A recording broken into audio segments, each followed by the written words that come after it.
Number 1. Deborah was allegedly abducted by her non-custodial father, Odell Shepard, from her home in Chicago, Illinois on September 24, 1984. He allegedly called her mother, Narelle Sanders, and told her he was going to take the child and that she would never see her again. He then proceeded to go to her home where he fought with her over Deborah. He was able to subdue her by striking her several times. He grabbed Deborah and took her from the home. Shepard allowed Deborah to talk to Narelle over the phone a few days after her abduction. He called her again on October 1st and threatened to kill her and Deborah because the police were questioning his family. The child was last seen alive approximately 2 weeks after her abduction. She and her father were present at a relative's funeral in Memphis, Tennessee. This is the last confirmed sighting of Deborah. She was never seen or heard from again afterwards. In November, Shepard called Narelle again and said he would give her Deborah for $2,000 in cash. Narelle did not have this money. He also told her at one point that the next time she saw Deborah, she would be in a pine box. Shepard denied ever making such a statement. Shepard and Narelle were never married as a couple, and they weren't living together at the time of Deborah's 1984 abduction. Narelle states she immediately called police to report her daughter's abduction, but they were slow to take any sort of action in the case, since the law was unclear about her custodial rights as an unmarried mother. She went to court and eventually gained full custody of Deborah. Police arrested Shepard in Tennessee in late 1985. He did not have Deborah with him, and claimed he didn't know where she was. He originally claimed that he gave the child back to her mother in December of 1984, but Narelle denies this. She hadn't seen her daughter since her abduction in September, and none of her relatives had seen her either. Shepard was convicted of child abduction in 1986 and sentenced to 3 years in prison. He was released from prison in October of 1987. He was ordered to produce Deborah within 3 days of his release to the court. He showed up to the court alone and was jailed again. He served 10 years and 3 months in prison for contempt of court, since he refused to tell where his daughter was located. He continued to claim he left the child with her mother, but the court did not believe him. Narelle believes he refused to deny her whereabouts to cause her suffering. It's believed that Shepard's jail time for contempt of court was the longest recorded sentence for such in United States history. By this time, Narelle had gained custody of her 3 other children. She searched endlessly for her baby. She went on talk shows, called police various times to ask about her daughter's case, talked with missing children's organizations, and even contacted politicians and never took no as an answer. Sadly, Narelle passed away on January 24, 1998 from kidney failure. Her health had been deteriorating for years, and it's believed her anxiety of not knowing where her daughter is contributed to it all. Shepard was released from jail a few days later and maintains his innocence in the case. Investigators believe that Shepard might have sold Deborah after her abduction or even abandoned her. Deborah's current whereabouts remain unknown, and her disappearance is considered unsolved. Her missing persons case was closed following her mother's death. Number 2. Nicholas Barclay disappeared from San Antonio, Texas in June 13, 1994. He played basketball with his friends at a basketball court located in Fort Sam, Houston. He called his home phone and wanted his mother to come and pick him up. His brother answered the phone, but refused to wake their mother who was sleeping, since she works the night shift. Nicholas ultimately decided to walk home. He never arrived, and was never seen again. Investigators originally believed that Nicholas was a runaway. He was a very problematic and troublesome teenager at the time of his disappearance. He was known to get in trouble at school. He threatened his teachers, and had trouble with truancy as well. He also had a juvenile criminal record for breaking into a convenience store and stealing a pair of shoes. Nicholas was also physically and verbally abusive towards his mother, and the police were sometimes called to his home.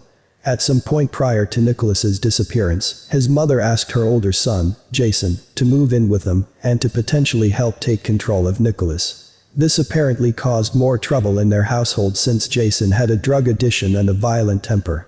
Nicholas had a scheduled court appearance the day after his disappearance. The judge would determine if Nicholas should stay at home with his mother and brother, or if he should be sent to live in a group home. Nicholas did not like the idea of losing the freedom he had while living at home. Investigators don't think he left on his own anymore. Nicholas has previously run away from home, but he would only be gone for a day or so. He also only had $5 with him, and had no additional possessions with him at the time. His mother has suggested that Nicholas might have entered a stranger's car since it wasn't unusual for him to do so, and met with foul play afterwards. On September 25, 1994, Jason called the police and claimed he saw Nicholas attempting to break into the garage of the family's home. He said Nicholas fled after presumably noticing he had been caught. Investigators searched the area and neighborhood, but found no evidence that Nicholas was there. They do not believe the sighting to be accurate. His case went cold until over 3 years after his disappearance. In October of 1997, investigators received a phone call from a man who was at a youth shelter in Linares, Spain. The man claimed that Nicholas was living at the shelter after he escaped from a child sex ring operation. His sister, Carrie, flew to Spain along with her employer, and she believed the man to be her long-lost brother. According to Nicholas, he was abducted as he walked home by high-ranking government officials who abused him and many other children for years. They also allegedly performed experiments on the boy which caused his blue eyes to change to brown and his hair to darken.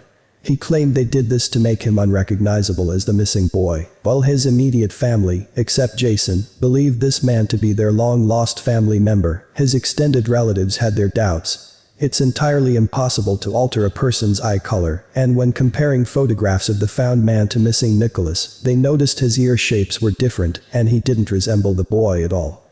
He also had a thick European accent which was seemingly odd as well. His behavior was also odd, and he didn't seem to remember anything about his previous life before being abducted. He refused a blood test, and also refused to identify his alleged abductors. However, in February of 1998, the Federal Bureau of Investigation got a court order for the man to voluntarily give blood samples and probe his identity.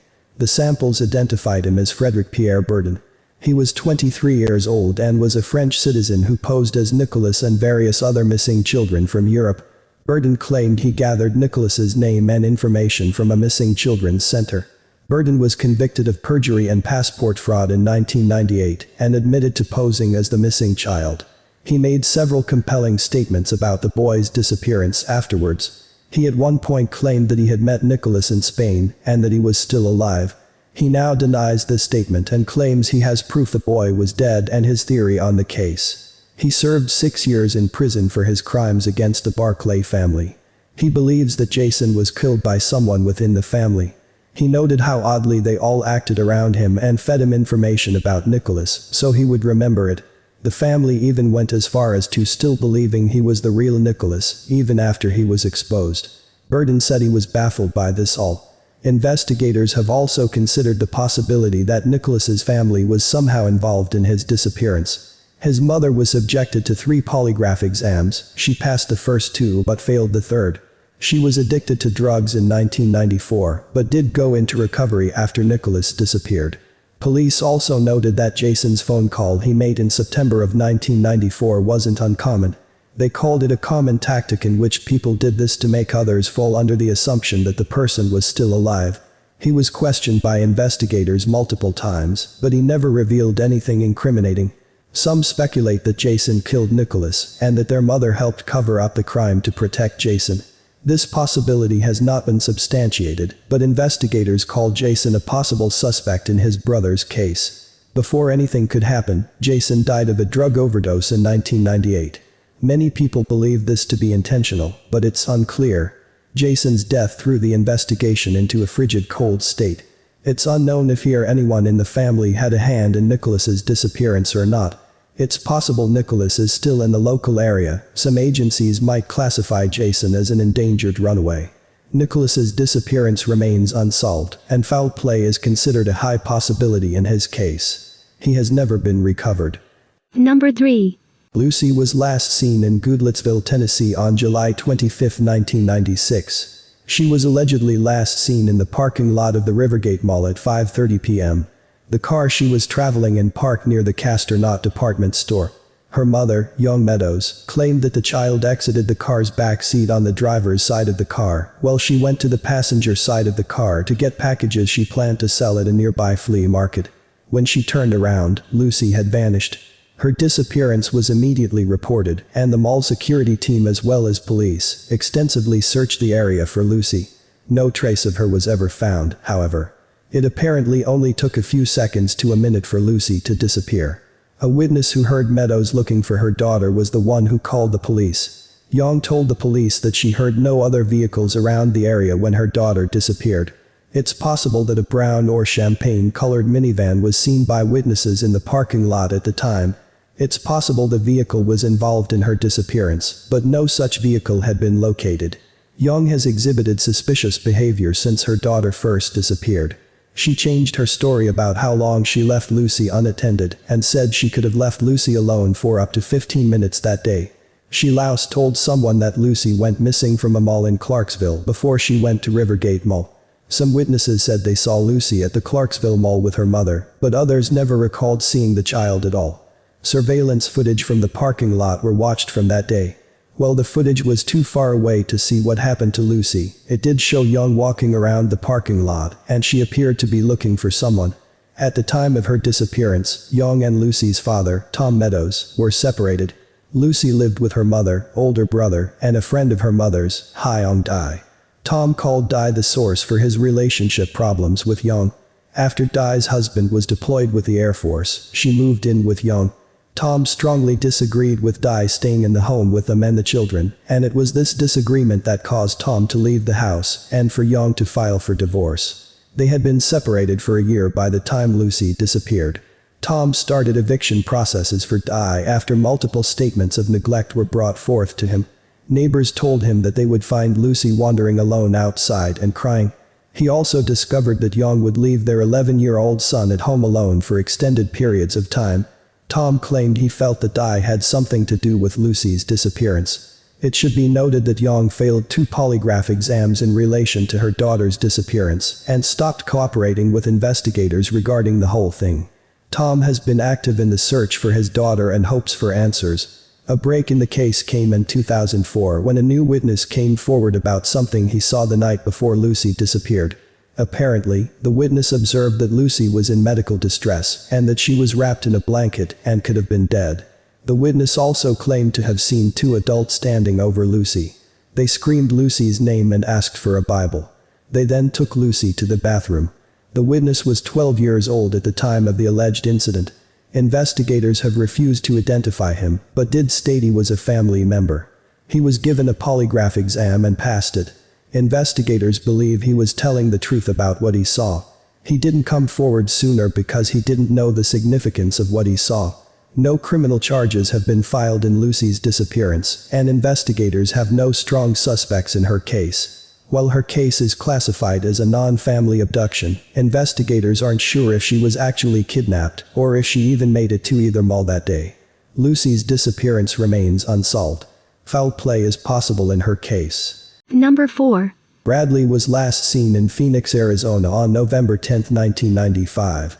He borrowed his neighbor's bicycle and was heading to the home of a friend and classmate, Jeremy Bach. That day, Bradley and Jeremy didn't have school due to Veterans Day.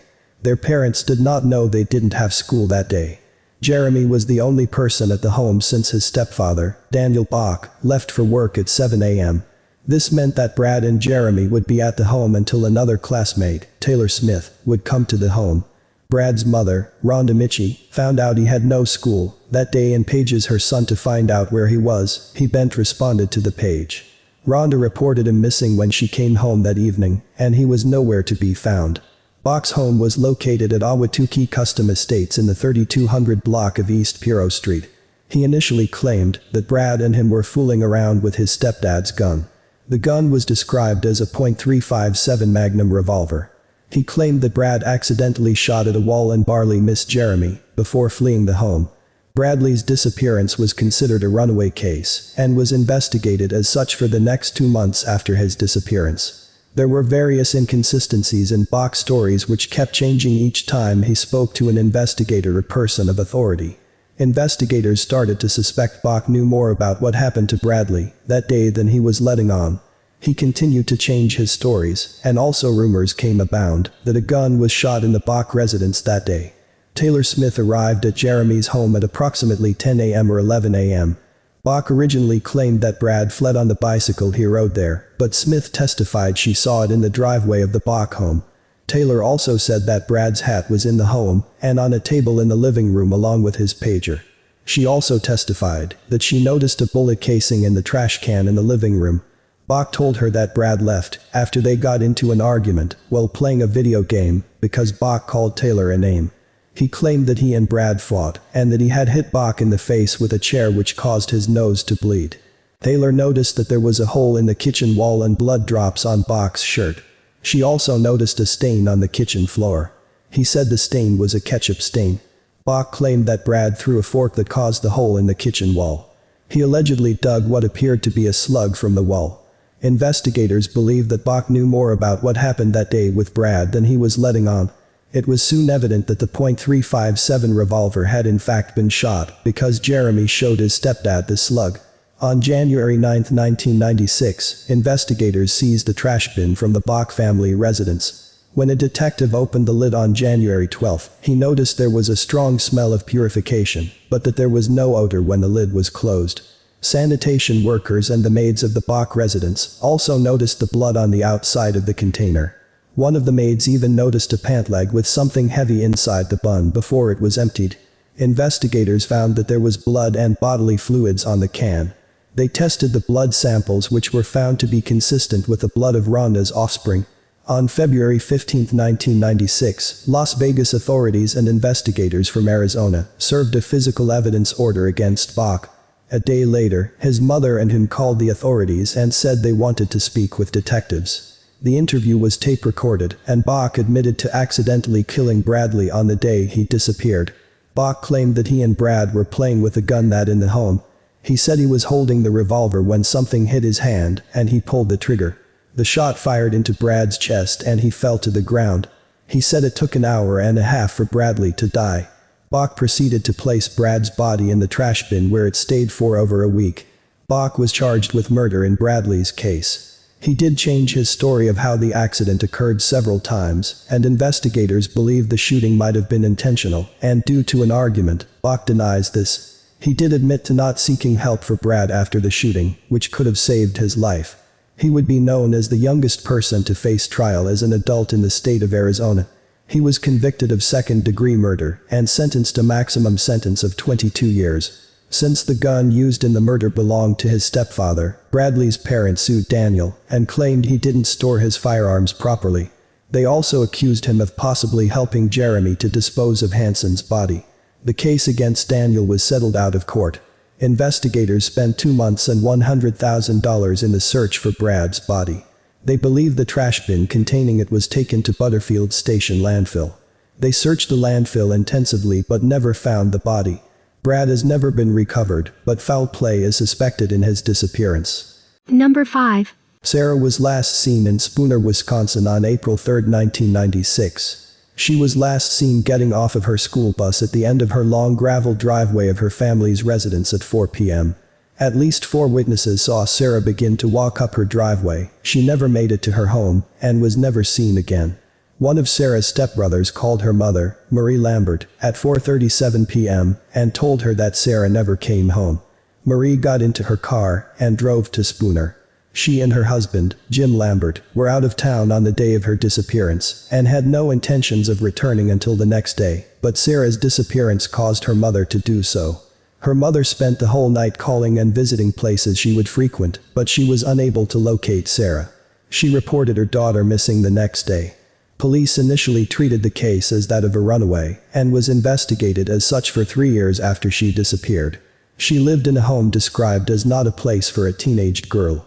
She was manipulated by her stepfather, and was also said to be the victim of sexual abuse in her home. The abuser has not been named publicly, but it made Sarah fall under the impression that sexual intercourse was a way of showing affection. She later got pregnant, and was forced to have an abortion in February of 1996.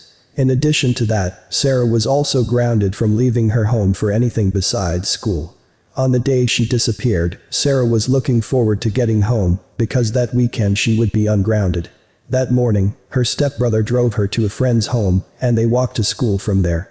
During her lunch break, Sarah was picked up by her 21-year-old boyfriend, Travis, and they went to a friend's house. Her friends noted how Sarah seemed so anxious to get home. They said that Sarah claimed, if her stepfather got home before she did, he could possibly find and read her diary, which could have apparently grounded her for a longer period of time. Travis dropped her back off at school. She was unable to find a ride home from school, and ended up taking the bus. It's possible that when Sarah got off the bus, she was seen speaking to an unidentified individual driving a dark-colored pickup truck. It's possible Sarah entered the vehicle, which was seen backing out of her driveway, and drove off into the direction of the town of Trego. Sarah had been living with her mother and stepfather since 1994. Sarah's mother and father had been divorced since she was a toddler. She originally lived with her father, Michael, and older sister, Leslie, in Colorado. In December of 1994, Sarah was caught shoplifting and fled to live with her mother to avoid her father's disappointment. Sarah visited her father and kept regular contact with Leslie. Investigators have since looked into other possibilities in her case. They've said more recent investigations have shown evidence that Sarah was a victim of foul play. She didn't take any extra clothing or personal belongings with her. They still consider the possibility that Sarah fled the area. There's been immense speculation that Sarah's disappearance is connected to the 1996 murder of Crystal Soulier. Crystal disappeared on October 1, 1996 in Cable, Wisconsin. In 1997, her body was discovered in Rock County, Wisconsin, but remained unidentified for a few years afterwards. Her murder remains unsolved. Investigators have noted that both girls physically resembled one another, and both disappeared under very similar circumstances. Crystal disappeared after being stranded by her boyfriend and left to find her own way home. They both also knew each other, and had 19 mutual friends who were in rival groups. The girls both attended parties thrown by these men. Investigators believe that the men might know what happened to both girls. They believe one of the men or another person associated with the groups was the one who picked Sarah up in the truck that day. Several of the men even told the Bushland family that Sarah had been seen in different cities throughout the state. It's possible they gave advice to Sarah to run off or get a ride from them. It should also be noted that Crystal's body was discovered off Highway 90, and many of the young men drove trucks or had relatives that drove over the road trucks. There was also a suspect who was serial killer and a truck driver at the time. He has not been mentioned as a suspect in Bushland's disappearance. Investigators have also searched numerous areas of the Lambert property since 1999. Jim Lambert was described as a hard man who hunted illegally and used his sons to poach animals and trap game illegally.